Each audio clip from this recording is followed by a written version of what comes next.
ये सिर्फ मंदिर नहीं है, ये एक फ्रोजन कोड है 800 साल पहले। इसका हर एक इंच ट्रू नॉर्थ पर इतनी शिद्दत से कैसे अलाइंड है। हर एक व्हील का 1 मिनट 1/60th पार्ट तक की एक्यूरेसी देता है।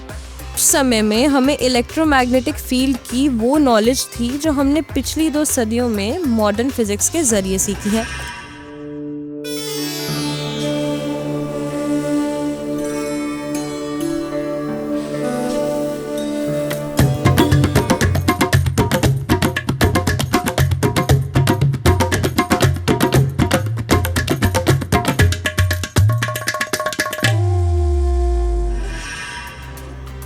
हम समझ रहे थे कि हम सिर्फ मिट्टी साफ कर रहे हैं, पर हमने उन कोऑर्डिनेट्स पर से पर्दा हटा दिया है जो मॉडर्न साइंस के होश उड़ा देने के लिए काफ़ी है।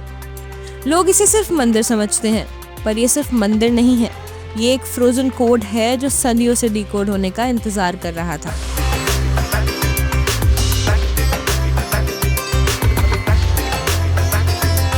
कोणार्क ये महज एक मंदिर नहीं है, ये एक अर्थ सन सिंक्रोनाइज्ड कंप्यूटर है।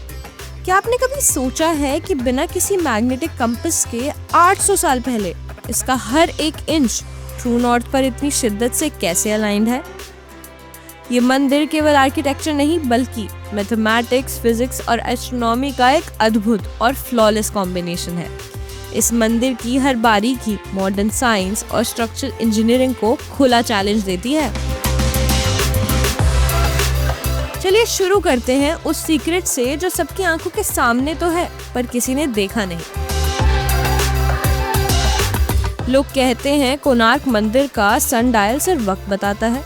सच ये है, ये सिर्फ घड़ी नहीं, ये अंतरिक्ष यानी स्पेस की मूवमेंट का लाइव डैशबोर्ड है। इन 24 पॉयों व्हील्स में यानी हर एक व्हील का 1 मिनट 1/60th पार्ट तक की एक्यूरेसी देता है।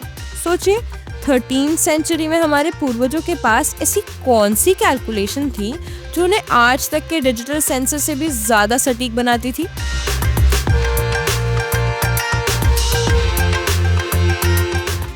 मंदिर के स्ट्रक्चर में आयरन क्रैम्प्स और इंटरलॉकिंग टेक्निक्स का इस्तेमाल हुआ था, पर असली खेल था मंदिर के शिखर यानी टॉप पर। लेजेंड है कि पूरे मंदिर को 52 टन के एक मैसिव मैग्नेटिक स्टोन ने बैलेंस किया हुआ था।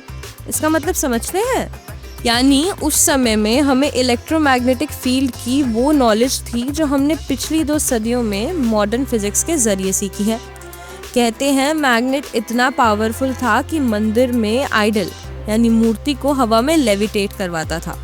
ये कोई चमत्कार नहीं, ये अप्लाइड मैग्नेटोस्टैटिक्स थी। इस मैग्नेटिक फील्ड ने मंदिर को एक ऑर्गेनिक बैटरी बना दिया था जो शायद शिप के कंपास को डिफ्लेक्ट करती थी, जिस वजह से इसे ब्लैक पगोडा कहा गया।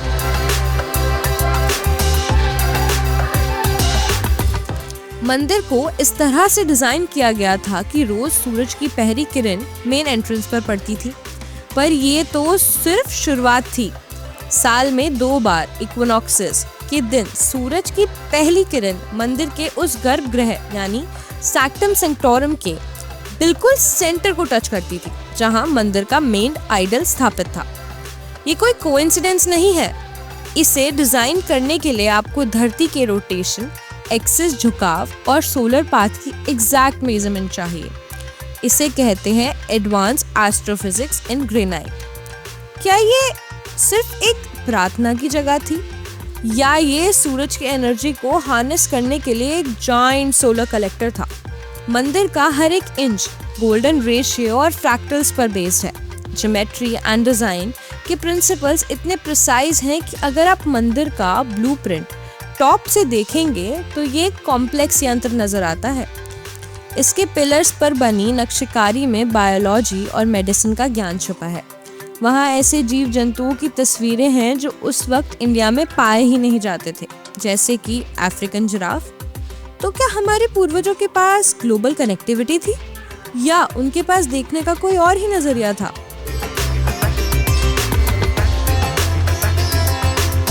अब जब मिट्टी हट रही है तो नए ड्रेनेज होल्स और इंटरलॉकिंग जॉइंट्स सामने आ रहे हैं। मॉडर्न आर्कियोलॉजिस्ट हैरान हैं ये देखकर कि मंदिर सुनामी प्रूफ और अर्थक्वेक प्रूफ बनाया गया था। मंदिर की नींव यानी फाउंडेशन में मिट्टी और पत्थर की लेयर्स ऐसे हैं जो सिस्मिक वेव्स को एब्जॉर्ब कर लेती हैं। जब 1999 का महासाइक्लोन आया तब मॉडर्न इमारतें ढेर हो गई, पर कोणार्क का ये ढांचा खड़ा रहा। ये आर्किटेक्चर नहीं, ये डिजास्टर रेजिलेंट इंजीनियरिंग का पीक है। कोणार्क को ब्लैक पगोडा कहा गया क्योंकि ये समुद्री जहाज़ों का रास्ता भटका देता था। ब्रिटिशर्स ने इसके मैग्नेटिक स्टोन्स को ही निकलवा दिया, मंदिर के अंदर रेत भर दी ताकि ये गिर जाए। पर क्या असली वजह सिर्फ स्टेबिलिटी थी? सवाल ये नहीं कि उन्होंने इसे कैसे बनाया, सवाल ये है कि हाई लेवल लॉजिक और वो टेक्नोलॉजी हमसे किसने और क्यों छुपाई। क्या हमने अपनी ये हिस्ट्री को माइथोलॉजी समझकर इग्नोर कर दिया है? आज हम मार्स पर जाने की बात करते हैं, तो हमें एक बार मुड़कर कोणार्क को देखना चाहिए। शायद हम नया कुछ इन्वेंट नहीं कर रहे, पर सिर्फ पुराना भूला हुआ ज्ञान दोबारा याद कर रहे हैं। कोणार्क सिर्फ एक मंदिर नहीं है, ये हमारे डीएनए का वो हिस्सा है जिसमें सारा नॉलेज इनकोडेड है। पर्दे हट चुके हैं और मिट्टी भी साफ हो चुकी है। अब फैसला आपका है कि इसे पत्थर का ढेर समझेंगे या एक सोते हुए सुपर कंप्यूटर का रीस्टार्ट बटन।